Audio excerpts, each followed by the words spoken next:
उपस्थित सभी संत वृंद, विद्वत वृंद तथा धर्मप्राण सुंदर साथ जी, माताएं, बहनें एवं भाइयों, तारतम्येन जानाति सच्चिदानंद लक्षणम। परमात्मा सच्चिदानंद स्वरूप है। उनको यथार्थ रूप से जानना, उनके स्वरूप को, उनकी लीलाओं को, उनके धाम को, उनके नाम को, इसके लिए तारतम्य ज्ञान महत्वपूर्ण माना गया है। तारतम्य ज्ञान का सागर ये है, तारतम्य सागर है। आज विश्व में जितने भी धर्म ग्रंथ हैं, सभी अध्यात्म की बात करते हैं, आत्मा और परमात्मा की बात करते हैं, किंतु परमात्मा का स्वरूप किस प्रकार का है, उनका धाम किस प्रकार का है, उनकी लीलाएं किस प्रकार की है और उनको किस नाम से पुकारा जाए तो हमारा अंतर हृदय तत्काल शुद्ध हो सकता है। इसके विषय में सारी बातें एक ही स्थान पर किसी एक धर्म ग्रंथ में उपलब्ध हो तो ये श्री तारतम्य सागर ग्रंथ है। मुंबई महानगरी सागर के किनारे है, इसलिए सागर को सब लोग जानते हैं। जहां अथाह पानी हो, अथाह जलराशि हो, जिसको मापा नहीं जा सकता हो वह सागर। ऐसे ही जहां अथाह ज्ञान राशि हो, जिसको मापा न जा सके, तौला न जा सके, ऐसे धर्म ग्रंथ को तारतम्य सागर कहा गया है। जैसे सागर में कितने लोग गोता लगाते हैं, सोचते हैं कि हम उसमें से कुछ मोती प्राप्त करेंगे। संभव है कि अनेक लोग प्राप्त करते होंगे, तो कितने लोगों का गोता मारना वह निष्फल भी जाता होगा। किंतु तारतम्य सागर में कोई अवगाहन करता है, गोता मारता है, तो वो कभी निष्फल नहीं जाएगा। उसको एक नहीं अनेक मोती मिल जाएंगे, अनेक रत्न मिल जाएंगे। पुराणों में कहा गया है कि समुद्र का मंथन हुआ तो 14 प्रकार के रत्न मिले। तो ये तारतम्य सागर का मंथन करेंगे तो हम लोग भी विभिन्न प्रकार के रत्न प्राप्त करेंगे। किंतु ये रत्न सर्वाधिक विशिष्ट इसलिए माने जाएंगे कि ये केवल संसार के ही रत्न नहीं, ये तो परमधाम के रत्न होंगे। परमधाम का ज्ञान होगा, परमात्मा का ज्ञान होगा और परमात्मा के लीलाओं का ज्ञान प्राप्त होगा और उसका अनुभव भी प्राप्त होगा। जैसे सागर में गोता लगाने वाले कभी कभी डूब भी जाते हैं, तो डूब गए तो मर जाएंगे। तारतम्य सागर में गोता लगाए और इसमें बिल्कुल डूब जाएं तो उनकी क्या गति होगी? वो तर जाएंगे। ये विशेषता है। तारतम्य सागर के लिए कहा गया है कि ये ऐसे अथाह ज्ञान का सागर है जिसमें ब्रह्म ज्ञान भी है और आत्मज्ञान भी है। 84 लाख योनियों के पश्चात मनुष्य का जीवन प्राप्त होता है इसके लिए शास्त्रों में कहा कि बहुत पुण्य किए गए हों अलग अलग प्रकार की योनियों में, तो उनके परिणाम स्वरूप मनुष्य का जीवन प्राप्त होता है।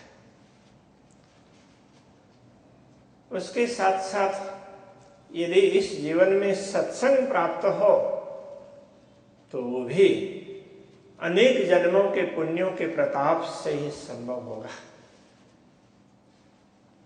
आज हमें ये अवसर प्राप्त हुआ है।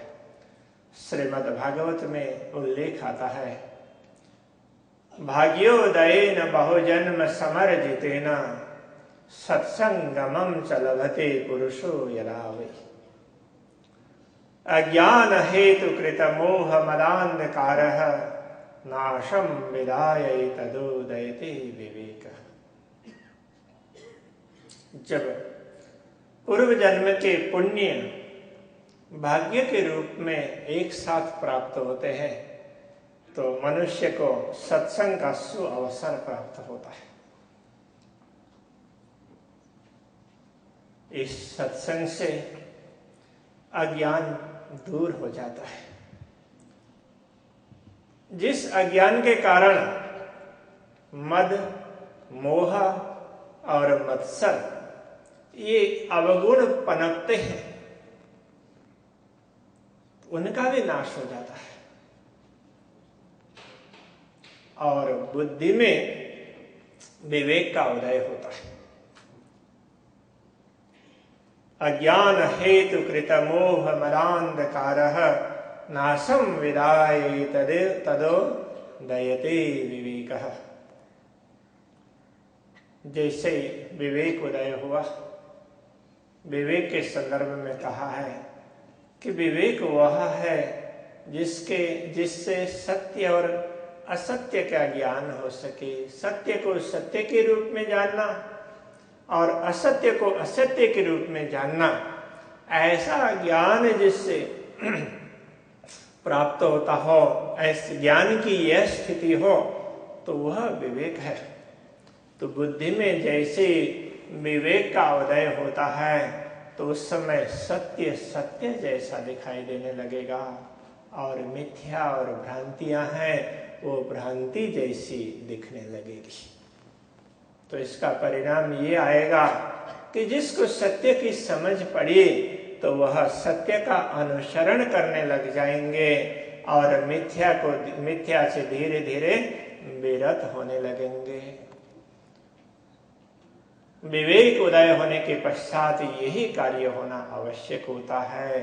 धीरे धीरे सत्य की पहचान हो कि परमात्मा सत्य है, एकम सत, सत्य एक ही है, वह परमात्मा है, वो विश्व ब्रह्मांड के मालिक हैं, स्वामी हैं, वो एक ही स्वामी है विश्व ब्रह्मांड का, तो वो परम सत्य है। ऐसे परम सत्य पूर्ण ब्रह्म परमात्मा का ध्यान करें, चिंतन करें, उनको जानने का प्रयत्न करें, उनको इसी जीवन में पाने का प्रयत्न करें। विवेक उदय होने के पश्चात इस और रुचि बढ़ती है। आज इस संसार में अनेक मनुष्य हैं,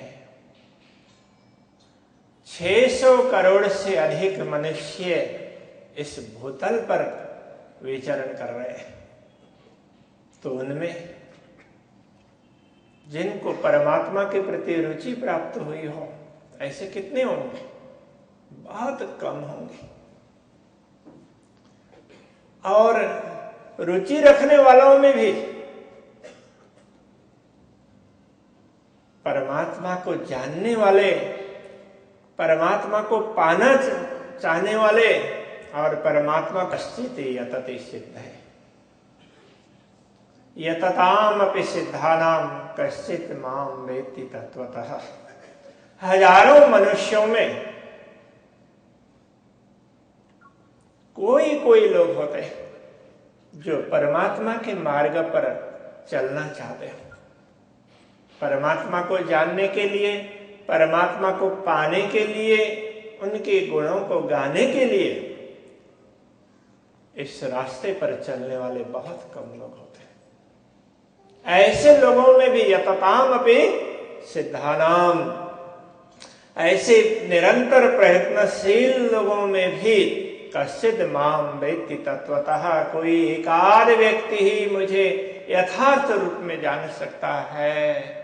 तो परमात्मा के स्वरूप को यथार्थ रूप में समझने वाले व्यक्ति इस जगत में मेरे लिए ही होते हैं। तो परमात्मा की दिशा प्राप्त हो, जिस मार्ग पर आगे बढ़ने पर परमात्मा की अनुभूति हो सकती हो, तो ये तो जीवन का बहुत बड़ा उद्देश्य है, बहुत बड़ा उद्देश्य होगा। इस दिशा की ओर हमें आगे बढ़ने का प्रयत्न करना पड़ेगा।